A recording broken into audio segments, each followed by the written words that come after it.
आज हम स्टार्ट करने जा रहे हैं practice set paper 20। First question है, अनुकूलतम जनसंख्या का सिद्धांत किस सन में दिया गया था? 1825 में, 1845 में, 1865 में या फिर 1885 में? तो ये दिया गया था हमारा ऑप्शन सी 1865 में। सेकेंड क्वेश्चन है, अनुकूलतम जनसंख्या सिद्धांत किसके द्वारा दिया गया? तो ये दिया गया था एल्बर्ट वेस्ट ने, कैनन ने, गार्डविन ने या निकलसन ने? तो ये दिया था एडवर्ड वेस्ट ने, ऑप्शन ए। थर्ड क्वेश्चन है, अनुकूलतम जनसंख्या सिद्धांत इसकी नींव का श्रेय किसे दिया जाता है? सिजविक ने, गार्डविन ने, कैनन ने, इनमें से कोई नहीं? तो ये दिया जाता है, इसका श्रेय दिया जाता है सिजविक ने, ऑप्शन ए। फोर्थ क्वेश्चन है, प्रोफेसर मार्शल माल्थस के सिद्धांत के समर्थक थे? प्रोफेसर मार्शल, प्रोफेसर वॉकर या प्रोफेसर जे भार हिक्स और या फिर ये सभी? तो ये थे हमारे ये सभी, ऑप्शन डी, ये सभी। अब है फिफ्थ क्वेश्चन, अनुकूलतम जनसंख्या सिद्धांत के को लोकप्रियता दिलाने वाले अर्थशास्त्री हैं? कार्ल सडियंस, रॉबिन्स, डाल्टन या ये सभी? तो ऑप्शन है हमारा ये सभी, मतलब इन इन चार तीनों ने ही क्या किया था? ऑप्शन डी, इन तीनों ने ही क्या किया था हमारा? इन तीनों ने ही लोकप्रियता दिलाई थी अनुकूलतम जनसंख्या सिद्धांत को, ठीक है, ऑप्शन डी। अब सिक्स क्वेश्चन है, प्रोफेसर सीपी ब्लेकर ने जनसंख्या विकास को कितनी अवस्थाओं में बांटा है? देखिए, प्रोफेसर सीपी ब्लेकर ने जनसंख्या को 5 भागों में बांटा है, ठीक है, अवस्थाओं को। पहला, प्रथम अवस्था, द्वितीय अवस्था, तृतीय अवस्था, चतुर्थ अवस्था और पांचवी अवस्था, ठीक है। पहली अवस्था में क्या बोला गया था कि ऊंची स्थिर जनसंख्या के बारे में बात की गई थी पहली अवस्था में, ठीक है। दूसरी अर्थव्यवस्था में कृषि अर्थव्यवस्था के बारे में बात की गई थी। तृतीय व्यवस्था में क्या बात की गई थी? उद्योगता प्रधान के बारे में। और चतुर्थ में मृत्यु दर से जन्म दर की अपेक्षा कम होती है, ठीक है, तो यह चतुर्थ अवस्था में बात की गई थी। और पांचवी में की गई थी आर्थिक विकास के बारे में बात। तो कितनी में भागा है? 5 भागों में, तो ऑप्शन बी। अब देखिए, किसी अवस्था में मृत्यु दर की अपेक्षा जन्म दर कम हो जाती है, प्रथम अवस्था में, द्वितीय अवस्था में, तृतीय अवस्था में या चतुर्थ अवस्था में? तो हमने अभी भी बताया कि जो अवस्था मृत्यु दर की अपेक्षा जन्म दर कम हो जाती है वो थी हमारी चतुर्थ अवस्था में, तो ऑप्शन डी। अब किस अवस्था को उद्योगता प्रधान माना गया? तो ये भी प्रथम अवस्था में, द्वितीय अवस्था में, तृतीय अवस्था में या पंचम अवस्था में? तो ये अवस्था को उद्योगता प्रधान किसने माना था? तृतीय अवस्था में, तो ऑप्शन सी।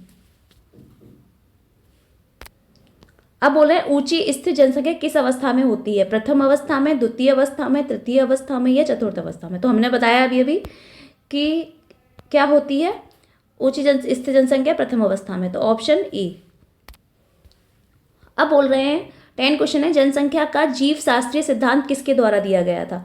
अमेरिका अर्थशास्त्री के द्वारा, फ्रांस अर्थशास्त्री के द्वारा, रूसी अर्थशास्त्री के द्वारा या फिर स्वीडन अर्थशास्त्री के द्वारा? तो किसके द्वारा दिया गया था? ये दिया गया था अमेरिकी अर्थशास्त्री के द्वारा, तो ऑप्शन ए। अब बोल रहे हैं 11 क्वेश्चन है, जीव शास्त्रीय सिद्धांत को बनाने का श्रेय है मार्शल द्वारा, कैनन द्वारा, रेमंड पले द्वारा, गार्डविन द्वारा? तो ये किसके द्वारा दिया गया था? रेमंड पले द्वारा, तो ऑप्शन सी। अब बोल रहे हैं 12 क्वेश्चन है, उत्पादन फलन का संबंध होता है कीमत से, भौतिक मात्रा से, उत्पादन के साधनों से या ये सभी? तो इसका संबंध होता है सीधे भौतिक मात्रा, तो ऑप्शन बी। उत्पादन फलन की अवधारणा है स्थैतिक अर्थशास्त्र का विषय, प्रायोगिक अर्थशास्त्र का विषय या ए बी दोनों या उपरोक्त में से कोई नहीं? देखिए, स्थैतिक का मतलब होता है फिक्स रहने वाला, ठीक है, प्रायोगिक का मतलब होता है जो चेंज होता रहता हो, ठीक है। तो इसका क्या होगा ऑप्शन? इसका होगा स्थैतिक अर्थशास्त्र का विषय,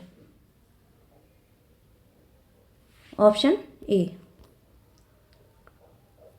अब बोल रहे हैं अल्पकालीन उत्पादन फलन में बदलता है, तो क्या बदलता है अल्पकालीन उत्पादन फलन में? साधनों का पैमाना, साधनों का अनुपात, ए बी दोनों या फिर इनमें से कोई नहीं? तो क्या बदलता है? साधनों का अनुपात, ऑप्शन बी।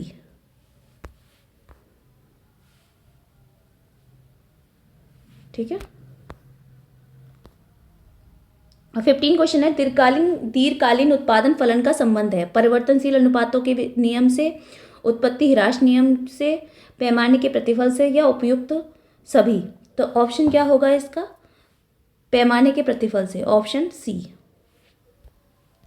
16 क्वेश्चन है, 20 सितंबर 1993 से पूर्व भारतीय प्रवर्तक कंपनियों ने किसके प्रतिशत अंश पूंजी निवेश करते हैं? 20%, 40%, 60% या फिर 75%? तो ये करते हैं हमारे 40%, ऑप्शन बी। अब बोल रहे हैं 17 क्वेश्चन है, भारतीय प्रवर्तकों को कंपनियों में कितने प्रतिशत अंश पूंजी निवेश की अनुमति दी गई है? 25%, 50%, 75% या फिर 100%? तो ये दी गई है 75% निवेश करने की अनुमति, ऑप्शन सी। 18 क्वेश्चन है, विपणन एवं नवाचार को किसने व्यवसाय का मूलभूत कार्य माना है? गुथर ने, उर्विक ने, या पीटर एफ ट्रकर ने, या मुरे ने? तो ये किसने माना है? ये माना है पीटर एफ ट्रकर ने, ऑप्शन सी। 19 क्वेश्चन है आपका क्या? व्यवसाय की नई मान्यताओं एवं मूल्यों को व्यवसाय की यथार्थताएं किसने बनाया है? उर्विक ने, पीटर एफ ट्रकर ने, मुरे ने, या फिर ये सभी?